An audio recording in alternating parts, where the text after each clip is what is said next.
كل نفس ذائقة الموت ثم إلينا ترجعون والذين آمنوا وعملوا الصالحات لنبوئنهم من الجنة غرفا تجري من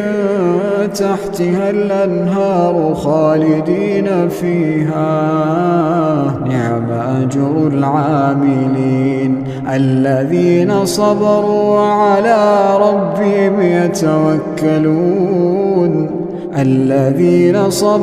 وعلى ربهم يتوكلون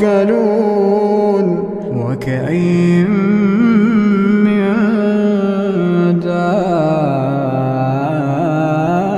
دابة لا تحمل رزقها